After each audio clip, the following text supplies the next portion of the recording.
नमस्कार दोस्तों, आप लोग कैसे हैं? आशा करते हैं कि आप लोग अच्छे होंगे। चलिए हम लोग पिछला वीडियो में देखे थे कि एनसीईआरटी प्रश्नावली का क्लास 10th का हम लोग 1.1 का सॉल्यूशन किए थे। आज हम लोग उसी वास्तविक संख्या का दूसरा चैप्टर है 1.2 आता है।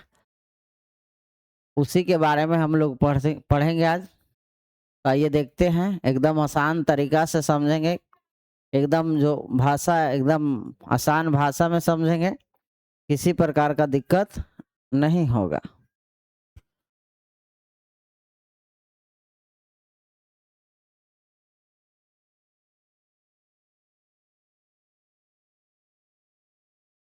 देखिए,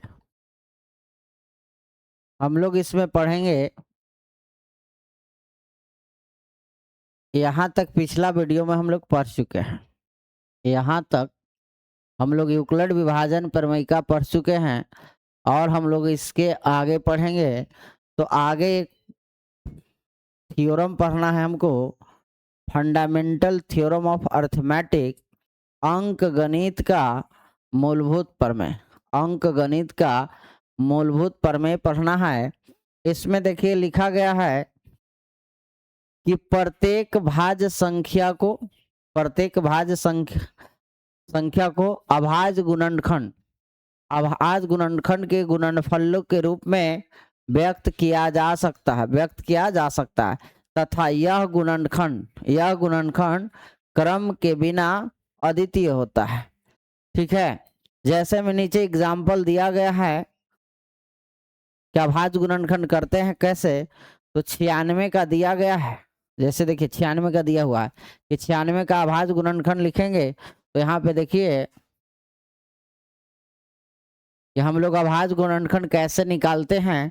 तो पहले तो हम इसको सबसे छोटा 2 से लगाएंगे तो 48 आएगा, फिर 2 से लगाएंगे तो 24 आएगा, फिर 2 से लगाएंगे तो 12 आएगा, फिर 2 से लगाएंगे तो 6 आएगा, फिर 2 से लगाएंगे तो 3 आएगा और फिर 3 से लगाएंगे तो 1 आएगा। यानी इस क्रम में हम लोग निकालते हैं। देखिए यहाँ पे लिखेंगे इसी को अभाज्य गुणनखंड, यानी 2 और 3 के रूप में आया है। तो अब जानते हैं कि सबसे छोटा अभाज्य संख्या 2 होता है सब में और विषम में 3 होता है। तो अगर इस रूप में हम लोग निकालते हैं, और बहुत बार एग्जाम में आप लोग के मैट्रिक की परीक्षा में लगभग हर साल रिपीट करता है क्वेश्चन, 1-2 नंबर में निकालने के लिए आपको पूछेगा। तो हम लोग इसी तरह से इस चैप्टर में पढ़ेंगे और इस प्रश्नावली को बहुत बेहतरीन ढंग से सीखेंगे और उसी प्रकार से 759 का निकालेंगे। देखिए वहां पे निकाले हैं, फिर यहाँ से अगर निकालना होगा तो इसी तरह से निकाल सकते हैं जैसे 759 दिया गया है। किसको अभाज्य गुणनखंड निकालेंगे तो हम लगाएंगे 3 से, तो 3 दूनी 6, 3 पचे 15 और 3 तिहाई 9। अब हम लोग लगाएंगे 11 से, 11 दूनी 22, 11 तिहाई 33। यानी इसका जो अभाज्य गुणनखंड के रूप में लिखेंगे 3 गुना 11 गुना 23 के रूप में आएगा। यानी इस प्रकार से हम किसी भी संख्या का अभाज्य गुणनखंड के रूप में, यानी किसी भी भाज्य संख्या को अभाज्य गुणनखंड के रूप में लिख सकते हैं। तो हम लोग देखेंगे कि अगला जो चैप्टर हम लोगों को पढ़ना है, प्रश्नावली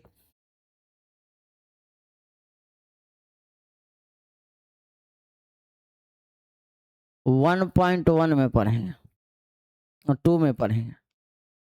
1 पिछला वीडियो में हम लोग पढ़ चुके हैं। तो यहाँ पे दिया है, देखिए काय कि निम्नलिखित संख्याओं को अभाज्य गुणनखंडों के गुणनफल के रूप में व्यक्त कीजिए। किसमें व्यक्त करना है? अभाज्य गुणनखंड के रूप में व्यक्त करना है, व्यक्त करना है।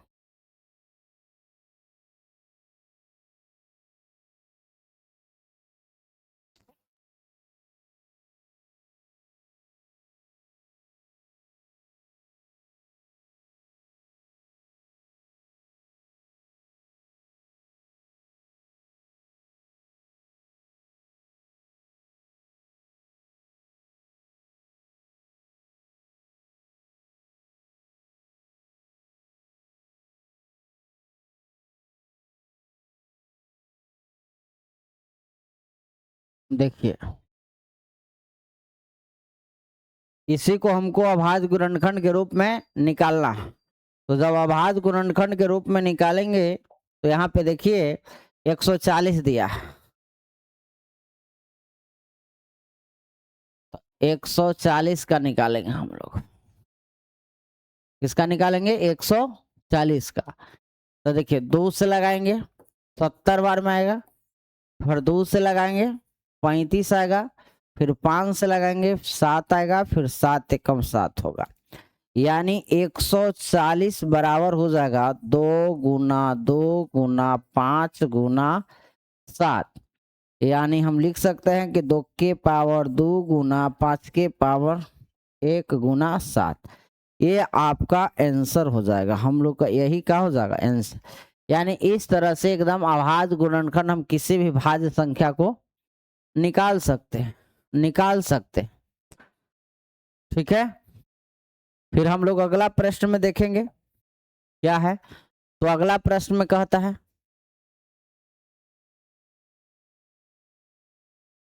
अगला प्रश्न में कहता है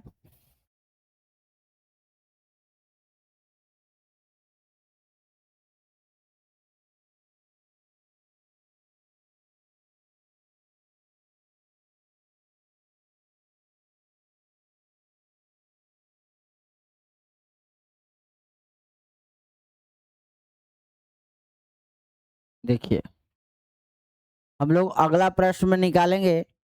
तो अगला प्रश्न में निकालना है 156 का। किसका निकालना है? 156 का निकालना है। किसका निकालना है? 156 का। तो देखिए 156 का निकालेंगे।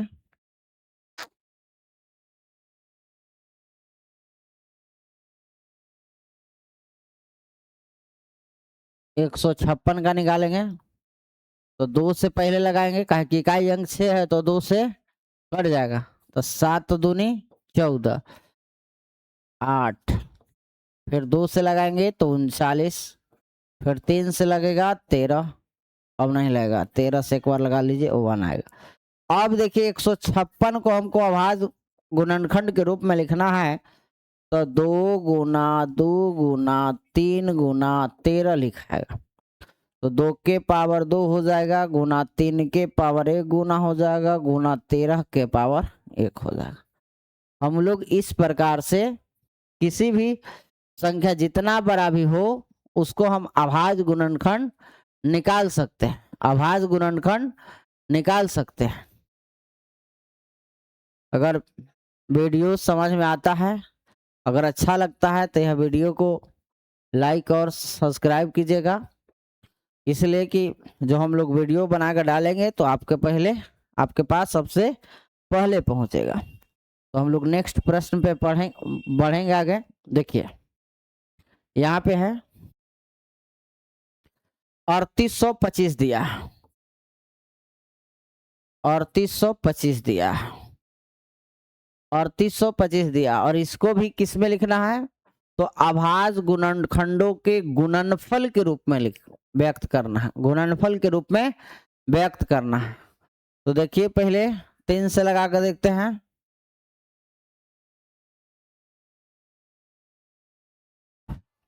तीन एक कम 3, 3 दूनी 6, 7 हाँ 3 से लगाइए, 3 से। तो 3 एक कम 3, 3 दूनी 6, 2 बचेगा तो 7 21, 5 आई 15, फिर 3 से लगाते हैं तो 3 6 को 12, 3 दूनी 6, 1 बचेगा, 3 5 15, फिर हम लोग 3 से लगा कर देखते हैं, नहीं लगेगा। 5 से लगाएंगे, 8 5 40, फिर 5 से लगेगा, फिर 17 आएगा।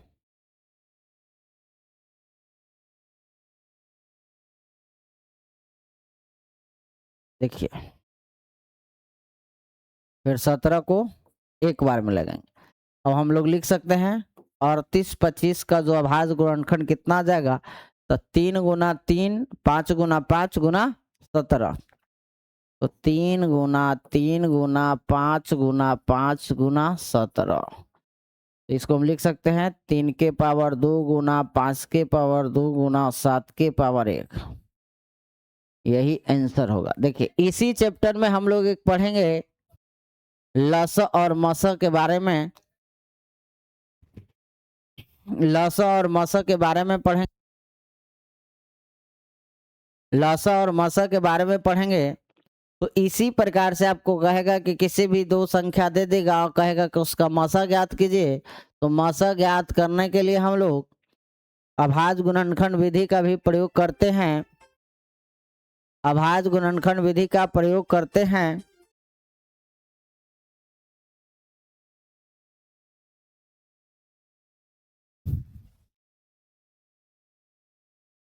अभाज्य गुणनखंड का भी प्रयोग करते हैं। तो आइए हम लोग अगले प्रश्न पर बढ़ेंगे। देखिए अगला है 5005। तो 5005 का भी अभाज्य गुणनखंड के रूप में हमको व्यक्त का गुणनखंड के गुणनफल के रूप में निकालना है। तो पहले हम देखेंगे 3 से लगा कर देखते हैं कि लगता है कि नहीं लगता। तो 3 दूनी 6 नहीं, तो 3 6 18, 2 नहीं लगेगा। 5 से लगा कर देखिए, तो 5 से कम 5 0 1 आ जाएगा। अब कितना से लगाएंगे,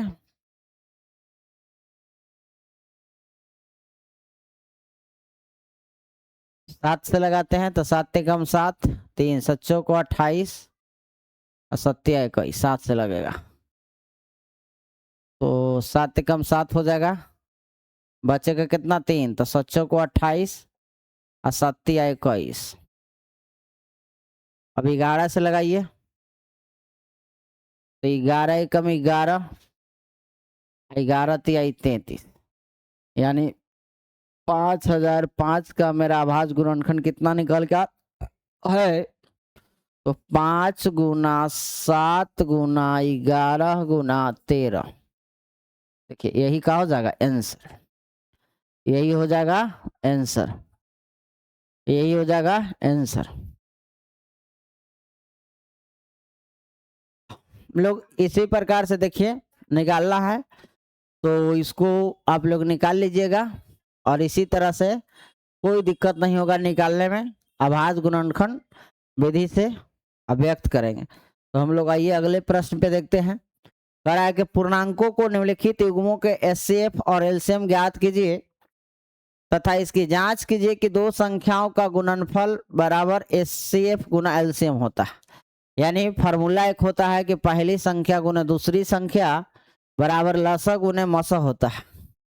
पहली संख्या बराबर पहली संख्या गुने दूसरी संख्या बराबर लसा गुना मसा होता है।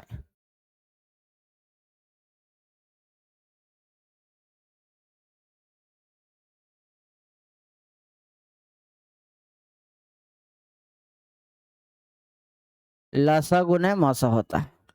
तो हमको निकालना है 26 और 91 का लसा और मसा। तो देखिए कह रहा है पहले ही क्या भाज, तो एक तो भाग विधि से निकाल सकते हैं। तो भाग विधि से निकालेंगे, तो भाग विधि से निकाल सकते हैं। यहाँ पे तो दिया है कि 26 और 91, 26 और 91 का मसा निकालना है। तो भाग विधि से देखिए 26 3 78, तो 13 आ जाएगा घटाएंगे तो। फिर 26 को तो 13 दूनी 26, ये क्या आ जाएगा मसा आ जाएगा। अगर इसी को अगर हम लसा निकालते हैं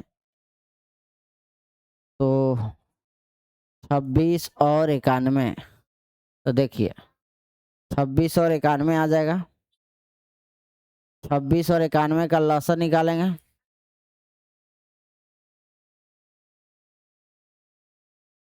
चलिए तो देखिए लगाएंगे।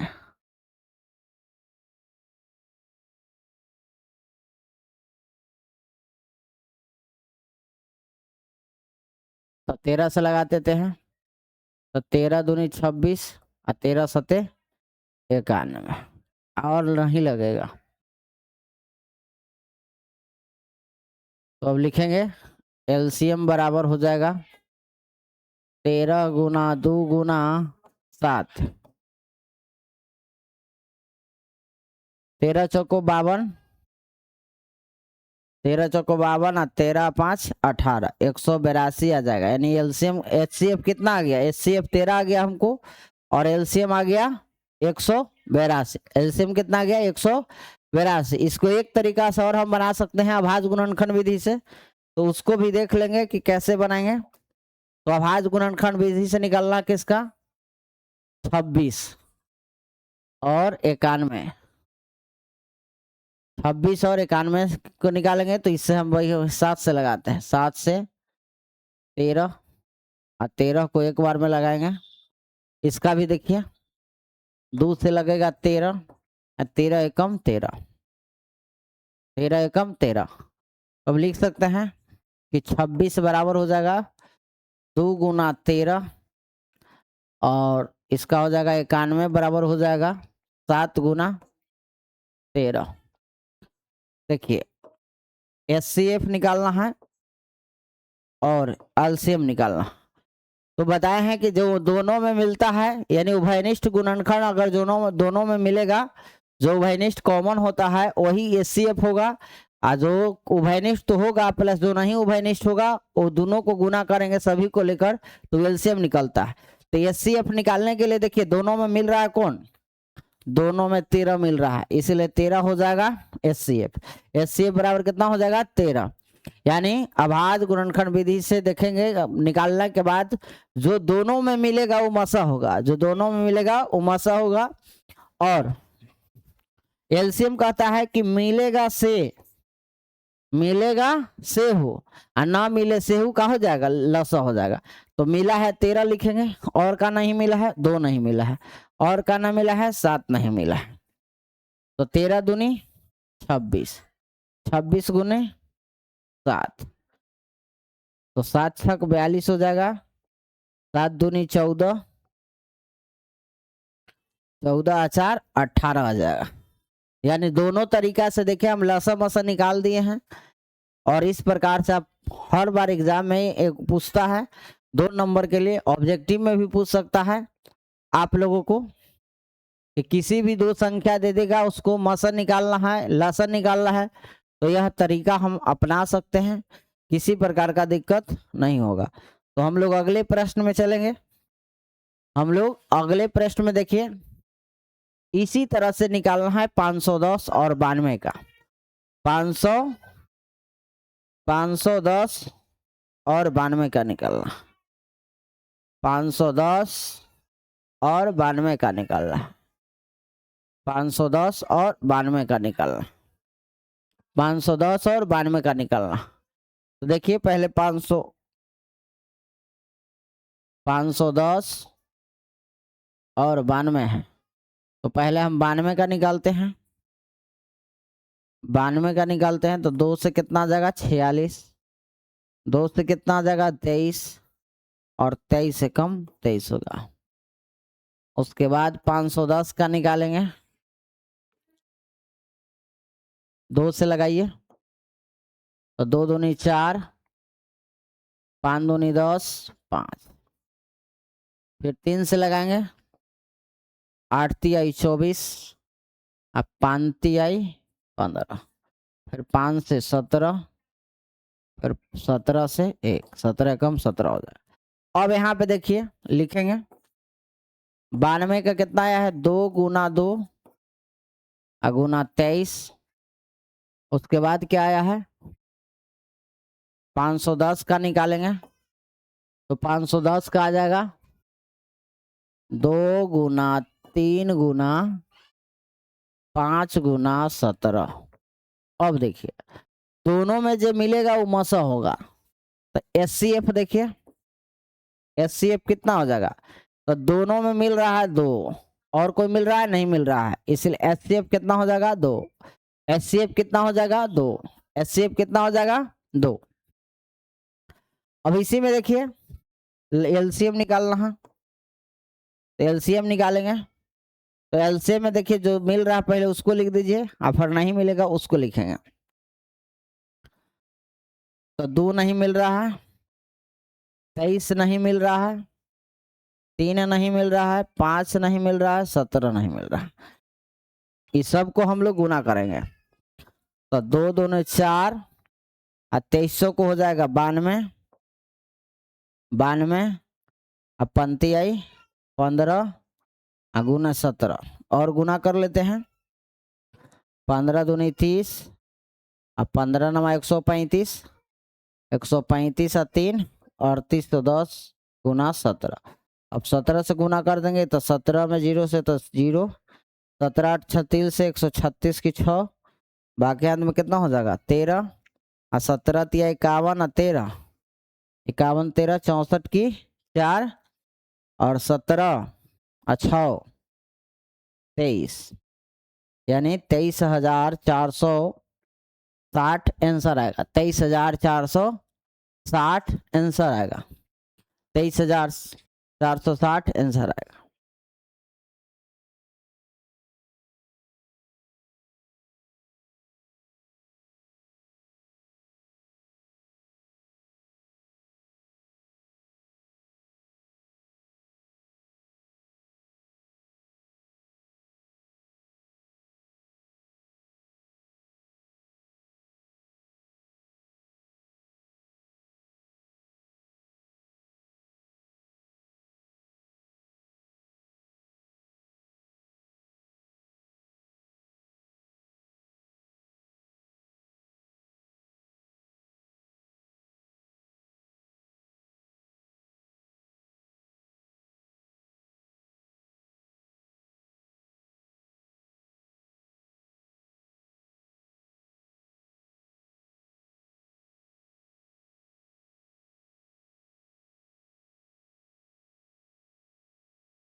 देखिए इसी में लिखा है कि जांच भी कीजिए, जांच कीजिए कि दो संख्याओं का गुणनफल बराबर एचसीएफ गुना एलसीएम है कि नहीं।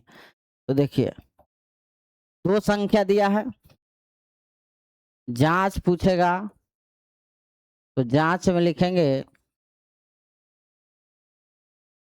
पहली संख्या गुनी दूसरी संख्या बराबर एचसीएफ गुना एलसीएम होता है, ये फॉर्मूला होता है। तो देखिए हम लोग निकाले हैं कि एचसीएफ 2 आया है, एलसीएम 23,460 आया है, पहली संख्या 92 है, दूसरी संख्या 510 है। तो हम निकालते हैं 92 गुना 510 2 गुना 23,460। अब गुना कीजिए, अगर गुना करला पे दोनों तरफ बराबर आता है तो समझ लीजिए कि लसम असर निकाला हुआ सही है और अन्यथा गलत होगा। 0 92 कम 92 के 2 हो जाएगा। चलिए गुना कर लेते हैं। 0 2 10 0 9 9 5 45 0 2 9 6 4। देखिए गुना किए हैं तो 46,920 आया है, इसमें भी गुना कीजिए तो 23 दूनी 46, 46 दूनी 92, यानी 46,920 आ रहा है। तो इस तरह से हम जांच भी कर सकते हैं कि दोनों तरफ क्या आ रहा है, बराबर मान आ रहा है। इसीलिए जांच क्या है, निकाला हुआ लसा मसा का है, सत्य है। और एक फार्मूले होता है, पहली संख्या गुना दूसरी संख्या बराबर HCF गुना LCM। ठीक है, तो इस प्रकार से हम लोग निकाल सकते हैं, इस प्रकार से हम लोग निकाल सकते हैं। उसके बाद देखिए अगले प्रश्न में कह रहा है कि 333 36 और 54 का निकालना है। 336 और 54 का निकालना है। HCF और LCM निकालना है। LCM और HCF याद करना।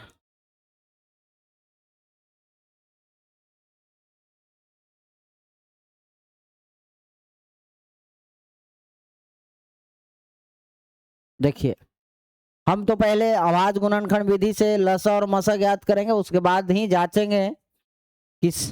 देखिए 336 है, 54 है, तो 336 और एक 54 है। 54 का निकालिए, 2 से 27 आएगा, 3 से 9 आएगा, और 3 से 3 आएगा, और फिर 3 से लगाएंगे तो 1 आएगा। इसमें 3 से लगाइए, 3 एकम 3, 3 एकम 3, 3 दूनी 6। फिर 3 से लगाएंगे, नहीं कटेगा,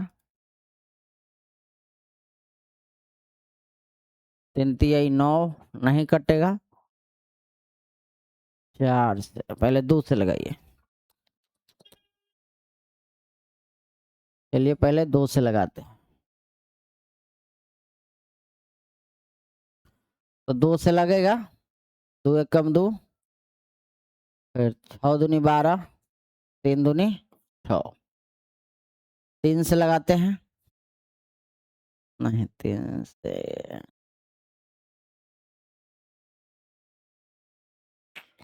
2 एकम 2, 6 दूनी 12, 1 बचेगा 6, तो 8 दूनी 16 हो जाएगा।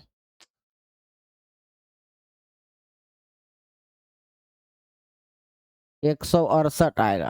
कितना आएगा, 168 आएगा। फिर 2 से लगाएंगे तो 8, 4, 2 से आ जाएगा 42, 2 से आ जाएगा 21, फिर 3 से आ जाएगा 7, और 7 एकम 7।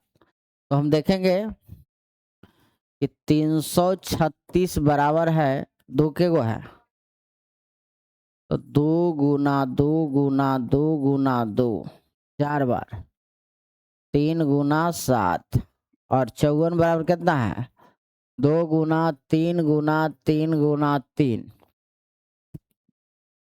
ठीक है, तो देखिए मिल रहा है, सिर्फ 2 मिल रहा है, जो मिलेगा वो मसा होगा। तो HCF बराबर हो जाएगा कितना, 2। मिलेगा जो क्या होगा, मसा होगा। जो दोनों में कॉमन है, उभयनिष्ठ है, उसी को हम लोग मसा कहते हैं। ठीक है, और जो नहीं मिलेगा वो LCM होगा। तो मिला उसको पहले लिख लीजिए, 2 मिला है, और का नहीं मिला है, तो ये नहीं मिला, 3 को 2 तो 8। अच्छा एक और 3 मिला है जी, एक 3 मिला है, तो HCF हो जाएगा 6। HCF कितना हो जाएगा, 6 हो जाएगा। देखिए वही 3 मिला है, इसीलिए मसद 6 हो जाएगा। और नहीं मिला है कितना, 7 मिला है, और का नहीं मिला है, 2, 3 तिहाई 9 मिला है। तो 8 दूनी 16, और 7 63, गुना कीजिए, 16 या 48, और 16 छक 96, 96, 96, और 4, देखिए 1008 आ गया, 1008 आ गया।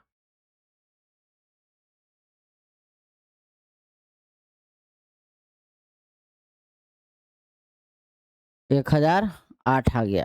तो ये मसा है, जांच सकते हैं।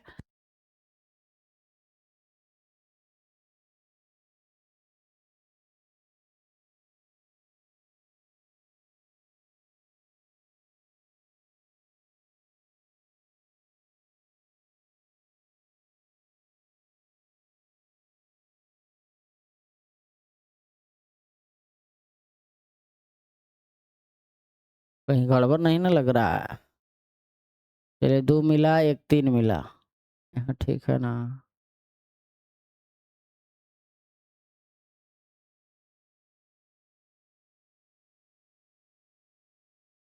तो मिला से लिखा, अच्छा एगो 3 छूट रहा है, मिस्टेक। अब गुना करिए, 8 तिहाई 24, 10 तिहाई 30, कितना आ जाएगा? ये आंसर हो जाएगा। तो रह देते हैं, आज बार इतना ही रहेगा, बाकी नेक्स्ट वीडियो में चलेगा। और आपको समझ में आता है तो हमारे चैनल जो एजीएस बिहार बोर्ड है उसको सब्सक्राइब कीजिए। और सब्सक्राइब इसलिए कीजिएगा कि जो हम वीडियो डालेंगे वो सबसे पहले आपके पास पहुंचे। और बढ़िया से सीखिए मैथ को। कोई भी त्रुटि होता है तो हमें कमेंट में बताइए, ठीक है।